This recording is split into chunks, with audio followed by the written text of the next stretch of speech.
Welcome, welcome, everyone. I am so excited that you've chosen to join us today. And I would love to welcome Dr. Gretchen Holly to our session today. Welcome. Thank you so much for having me. Oh, I'm excited. I'm excited about what we're going to be talking about. It's something I am really interested in, but also really help our people that are here today really lean into what is possible for them. Yeah, I think it's so important to understand the why behind things Mhm. because you can hear it's possible for you to get stronger and walk better and balance better, but you might not believe it. And especially if you don't believe it, it's so important that you understand why and how it's possible because otherwise you're probably not going to stay consistent at the things that you would need to do to actually see those changes. And so I love talking about the why and the how behind something and how that's possible for you.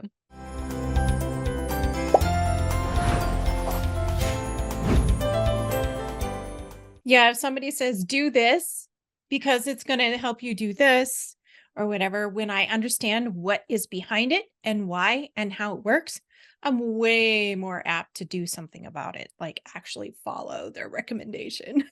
Yeah, absolutely. And especially when it comes to multiple sclerosis and autoimmune diseases in general, Yeah. sometimes a lot of the exercises are pretty boring, but they're so important. But because they're Mhm, boring, if you don't know why they are important, then mhm. again, you're probably not going to prioritize them. You might do something else instead or just forget them altogether.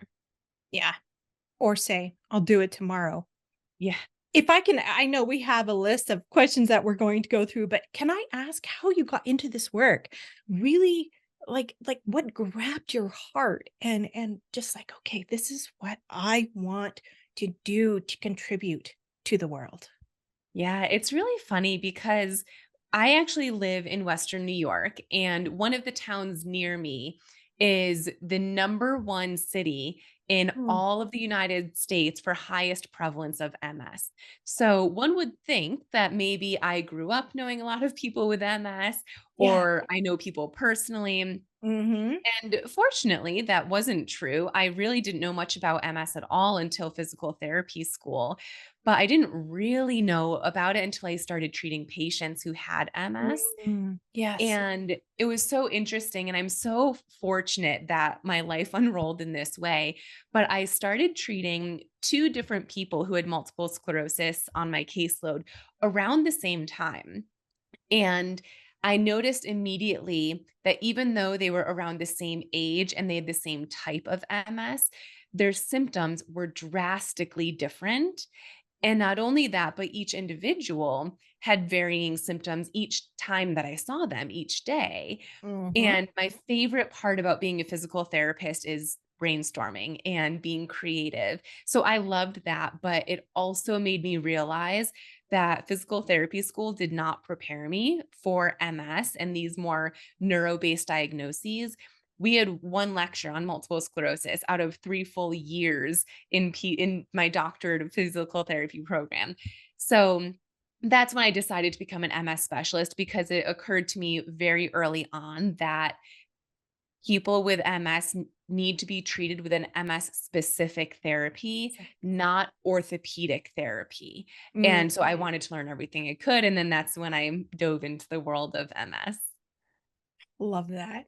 I love it. Thank you for being curious. Oh my Yeah. goodness. Yeah. It's like, "Okay, how can I figure this out? How can I really lean in and help people?" Yeah, and I Love think the that. reason I was so curious is because those 2 patients and then many, many patients afterwards they'd all say the same thing to me during our evaluation, which was, "I tried physical therapy before and it didn't Mhm, work." And in mhm. my head, I was like, "I know that it can work. We've just gotta Yeah, figure out the way of how yeah, it can work." And I can't teach them that unless I fully understand it. And so yeah. I truly feel like part of my job is just educating on, Mm, as we're talking about today, how it's possible, why it's possible, especially if you've tried exercise before and it didn't yeah, help you reach your goals, or you've plateaued and you yeah. just can't get past that. Mhm. Oftentimes it's because you're not working with an MS specific or neuro specific approach. Interesting. Yeah. I love that. All right, let's dive in. I feel like we kind of have already. So, what is functional exercise? What does that mean?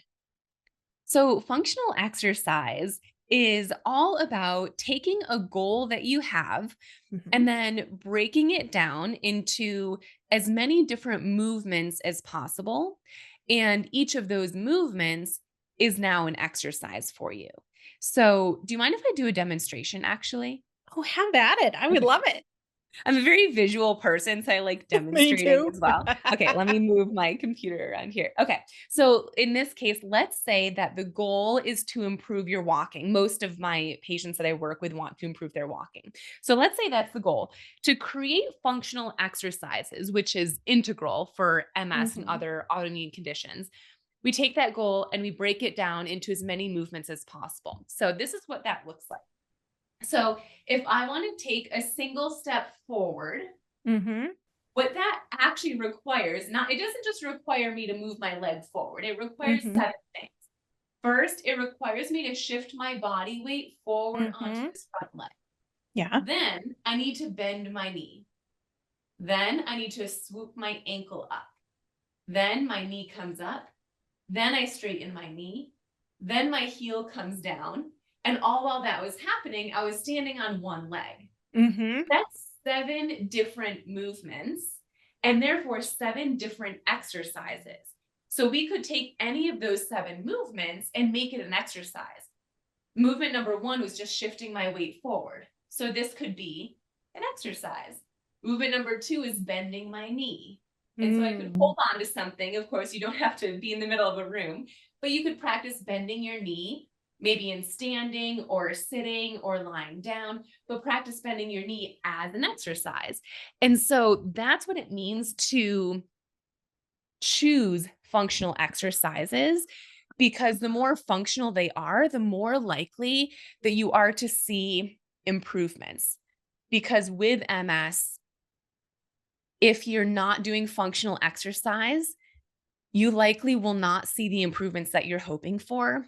And a perfect example of this is the recumbent bicycle. So Mhm. often, my patients with MS and other autoimmune diseases, they go to PT and they're put on a recumbent bicycle to warm up, or even for 20 or 30 minutes. And they'll feel so proud of themselves. They'll say, "Oh, I did 20 or 30 minutes today and turned up that resistance, but my Mhm. walking's not any better."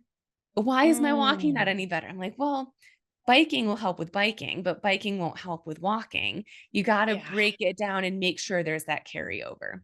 I love that. It makes the little movements have so much more importance. It really does. If you can like the bending of your knee, of course it's Mhm. important that we bend our knee, Yeah. but if you can understand that every time you're practicing bending your knee, even as you're watching this right now, just try to bend Mhm. your knee. It gives it more meaning and Yeah. more of a reason of why you would might want to continue doing that for the long haul. Exactly. So we've kind of popped into this just a little bit, but I'd love to hear a little bit more about what is the difference in strengthening exercises for someone with multiple sclerosis versus an orthopedic condition. Yes. So when you have an orthopedic condition, and especially if you're working with an orthopedic physical therapist or even an orthopedic based personal trainer, they're likely giving you orthopedic exercises, which Mhm. focus on strengthening the muscles, which Got it. at first glance sounds like a good thing because we want Mhm. muscles to be stronger. Yeah. But when you have MS, the issue, the problem is not in the muscle. The Mhm. reason that your muscles are weaker or off balance or tight, whatever the symptom might be, Mhm. isn't just because the muscle's acting up, it's because the nerve is acting up. Yeah. So I have this presentation slide that I absolutely love. It's a picture of a brain followed by a picture of a nerve and then a picture of the Hulk. And the Hulk indicates like your muscles and when you do strengthening Mhm. exercises. But what orthopedic clinicians typically forget is that the issue's at the neural level. So we Mhm. have to strengthen the neural pathway in order to strengthen the Exactly. muscles. And just to give a visual demonstration of what that might look like, if you were to see, or if you were to go to an orthopedic therapist, a very common exercise that you might do is a straight leg raise. So you're Mm. lying on a plinth table, one knee is bent, and you straighten one leg up and then down. It's a great exercise, orthopedic exercise for your Mhm. hip flexors. So you can bend your knee and lift your leg up. But when you have MS, what's likely to happen is you do that exercise and maybe you even get full strength, 5 out of 5 strength, but you go to stand up and that strength isn't there. When you have MS, your brain and spinal cord don't have the same carryover. So doing exercises lying down on a plinth table or even the floor or your bed might not carry over to standing. So your walking's Yeah. not any easier, even though your strength is better lying down. So it's all about the neural pathways and then the positions and exercises you do. I love that. I remember, like, when I was starting to really go downhill with MS, and I ended up in physical therapy, and we were doing all these different exercises. I remember that very question. Okay, I can do all these really good. I can lift weights. I can do this, whatever. But I still was pushing the kitchen chair in front of me to maintain Right. balance, or I was still, dragging my left leg really badly and, hanging onto the wall and the counter and all the fun things. And I remember just thinking, "Ah, you know, this was a great idea, but it's not really getting me where I want to go." Right. Yeah, and so often when you're having that thought, it's not that you're doing anything wrong. It's not that Yeah. you're doing the exercise incorrectly. It's more often than not either not the most functional exercise for you or not in a functional position. The mindset is Mm. right. It's a good muscle to be strengthening and Mhm. good Yeah. neural pathways, but not the right position. And or it's not combined with implementing it throughout your day. So Mm. I always like to mention that because oftentimes if people do plateau or they're seeing improvements in strength, but function's not any easier, stair climbing is still challenging, getting up from the floor is still hard, they think it's Yeah. their fault and like they're doing something wrong. Or they Yeah. even blame it on their MS, like, well, this won't work for me because I have MS. And that's Yeah. most of the time not true either. So can we talk about neuroplasticity? Yeah, absolutely. So, neuroplasticity is the ability of our brain to do one of two things, both things. One is it can strengthen our neural pathways. So remember, we were just talking about the brain, the neural pathway, the nerve, and then the Hulk. So with MS, we got to strengthen that neural pathway. And in some cases, we just need to strengthen it. It's already Mm. there, it's Mhm. working, it's just weaker. We just got to get it stronger. But Yeah. the second way that neuroplasticity can work is by rewiring itself completely and finding a brand new neural pathway. So Mhm. I'm gonna do another demonstration here. So let's just say that I am trying to improve bending my elbow, but this works for bending your knee, marching your leg up, ankle, every movement that we have. So if I'm trying to bend my elbow and I can bend it, like it might be hard, it might not be as much as I normally could before MS, but I can bend it. What that Mhm. means is that the neural pathway that starts at my brain, goes down my spinal cord, and goes all the way to my elbow, it's there, it's working. It might be demyelinated and therefore a little bit slower, but it's there and working. We just need to strengthen it. And there's lots of tools and exercises that we can do to strengthen it. But if I say, okay, bend my arm and nothing happens, or extremely little movement happens, that means that this neural pathway might be so demyelinated that it's just flat out not working. Such cool thing about our brain is that if that's the case, if we keep practicing the correct exercises, our brains are very smart. They're not just going to keep doing the same pathway over and over again, knowing that it's a dead end. With every repetition, your brain is going to find a new way to get from point Mm. A to point B. So that's the second way that neuroplasticity can work. First way is strengthening the pathway that's already there. Second way is finding a brand new pathway. And I think it's so Mm. powerful to understand that because that Oh, yeah. is truly why anyone with MS or other autoimmune neurological neuromuscular diseases Yes. can actually improve your strength, your walking, your balance, because our brains can do that for us. We just need to help it out by implementing certain exercises and strategies. I love that. Isn't it exciting? It I brings it remember yeah, yeah, it brings it into the realm of possible. it does. Yeah, I remember when I very first learned about neuroplasticity, my mind was blown and I was like, everyone needs to know this. Like how Right? do so many people still not understand or know that this even exists? Right. Yeah. Oh, I love that. Do you have a really fun story of a client that kind of really put this into practice for themselves? And you probably got a ton of them, but what's one that kind of comes to mind and just kind of makes you smile and that is popping into your mind right now? Yeah, the very first person, and she's always the one that pops into my mind, when I think about neuroplasticity, because she was the very first person that I treated who really stuck to her exercises. We implemented all these strategies, and she saw real improvements.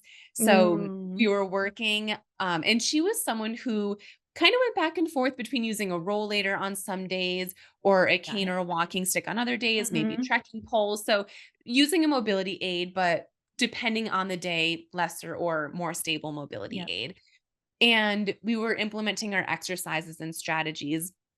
And it was probably about 5 months in, so very Mm, consistently, yes. was when I think it was her daughter was getting married on a beach. So she had to walk on uneven terrain down this aisle on a beach. And I knew from the very first day we started working together that this was her big goal. And so it was about Wow. 5 months down the road and we practiced all the things.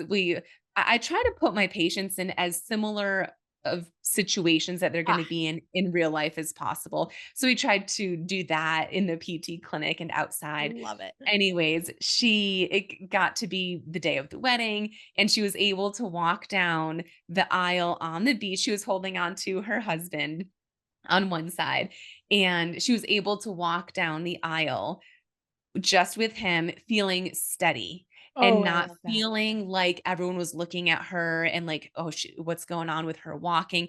She felt so confident, and for me, it's always 2 things that I look for when I think of success with my patients. One is the mobility. I want you to feel more Mhm. stable, more balanced. But Yeah, second, and maybe even more important, is how you feel. Like, do you feel exactly. confident? Do Yeah. you feel empowered? And she felt both, and it was just so cool to watch that. Oh my goodness. That's why we do this. Yeah, it really is. I love that you leaned in early on and have been able to put years of learning and practice into this. Thank you. Yeah, yeah, it's such an exciting world too because Mhm. with MS specifically, there's so many changes in research. Mhm. And fortunately, I have the personality where I love staying up to date with all of that. I go to the Yeah. annual MS conference every year. And so there's always something new to learn. And I remember when I was growing up, my parents, would ask me, like, oh, what do you want to do when you grow up? And I never knew. I didn't know that I wanted to be a physical therapist until I was, I believe, a junior in undergraduate college. Wow. Um, but I always knew that I wanted to be creative and I wanted to Mm. wear comfortable clothes and work with people. And so this just turned out to be Perfect. to check all the boxes. Yeah. I didn't want a desk Oh, job. so you put together the free 5-day MS Strength Challenge. Tell us a Yes. little bit about what that is and what's entailed in that. Yeah. So I put together this challenge because I found very Ooh, early on that people with MS specifically don't know what we're talking about yeah. neuroplasticity, functional exercises. And it's so important to understand what that is. And not only that, learn how to implement it. Like now we know what neuroplasticity is in functional exercise, but Yep, what does that look like for a home exercise program and right. exercises that we do? So in my 5-day MS Strength Challenge, there's one video per day for 5 days, very digestible. Each video is anywhere from 4 to 7 minutes, and there's a different topic each day. So one day we talk about neuroplasticity, another is functional exercise and how to implement that. There's even an exercise class that I put together specifically for Mm. that challenge. So that's in there. So overall in these 5 days, you get a good sense of what you should be doing at home to work Mm. towards your goals. And then we also talk about accountability, exercise parameters, like how many repetitions you should be doing, how many sets you should be doing. So it covers all of the most frequently asked questions that I Mm. always get in these 5 days. And so I just feel like it's jam-packed 5 days that will hopefully help everyone feel empowered and educated and well on their way towards reaching their goals. And I love that is you put it in a form that people can own it. Like they can say, okay, I am doing this. And this is how Yes. I'm going to do it. And I know I'm going to do it right because she told me exactly how. I love that because when we walk into owning our journey, a lot of times that's where the magic starts to happen because we're owning what Absolutely. happens next. Yeah, it puts especially in the world of MS when there's so much fear of the unknown, it Mhm. gives you the control back Oh, I love that. versus the unknown, which often holds the control for a lot of us. Right. So, it's really powerful. I love that. I love that. It's cool too because for each day, you can leave comments, and I Mm, encourage comments, and I will say perfect. something like, "Comment below with which of these exercises you are going to do." And there's also homework assignments each day. They're optional. They're designed to help you have, like, a PDF document at the end of exactly what your Yes. plan is. But I read these comments almost daily, and they're so fun to read because so often people are like, "Whoa, why has my PT not told me this before? Why is this the first time I'm Exactly. hearing this?" And by the end, they're just so excited to keep up with the plan that they just created. So it's really fun to watch people go through it. How fun. How fun is that? So, as we're wrapping this up today, is there something that you would love to leave us with that's just kind of bubbling up in your heart? Some space, just little piece of wisdom that you'd like to leave with us at the end of this session? The one thing that is coming to my mind right now is to remember that, as we're talking about exercise and neuroplasticity and staying Mhm. consistent, so much Mhm. of staying consistent is how we feel about what we're Mhm. doing. Our brain Exactly. is not going to want us to stay consistent at something we're not enjoying. And Yeah. so, two things that you can do to help you out in this long haul Mhm. path of consistent exercise. Number one is to remember that effort is more important than the movement that you're seeing. I Ooh, that's cannot a good stress that one. enough. So often, people will assume that if they're not bending their knee a lot, they might as well not do that exercise. If Mm. they have foot drop and your foot's barely lifting, you might as well not even try. And that's Mm. the furthest from the truth. So, as you're practicing exercises, if you're Mhm. noticing very little movement, still Mhm. do them because the one of the best ways to get neuroplasticity to work is through repetition, Mm. doing the thing that's hard, Yeah. regardless of what movement you see. So that's one thing. And the second thing is to, if you haven't done this yet, create a why behind your Mm. exercise. Yes. And you've probably heard this before. Hopefully, you've heard this before, but it's so important to create meaning Mhm. to your exercise routine. And a perfect Exactly. example of this is I actually call this exercise the why exercise. I do it with most of my patients. And I had a patient recently who I asked her, I was like, why do you want to exercise? Why is this important to you? Because she was really struggling with consistency. Mm. Yeah. And she said, "Because I wanna walk better." And I said, "Okay, Mm. valid, but why do you want to walk better? And Exactly. she said, because if I could walk better, I could go outside more. And I said, okay, great. Mm, Why do you want to walk outside more? And she said, because yeah. if I can go outside more, I can be with my son more. We can do our loop that we used to do. I said, "Great. Why do Mm. you wanna do that with him?" So you just keep asking why, Mhm. and all of her answers were very valid. They were great answers, but keep Right. going deeper and deeper. And Yeah. eventually what it boiled down to is that she wants to be able to take her son trick or treating. She was a single mom, so no one else could do this. And I'm, like, getting chills as we're talking about this. Oh. But it's like so when I asked you initially, "Why is exercise important to you?" You said to get stronger, to walk better. Yeah. Now her answer was, "I wanna exercise consistently so that I can take my son trick or treating." How much more meaningful is that gonna Oh be my to you? goodness. Yes. So take the time to create your why Yeah. statement if you haven't already. It can make a world of a difference. So huge. Yeah. So huge. Thank you. Thank you for sharing your wisdom today.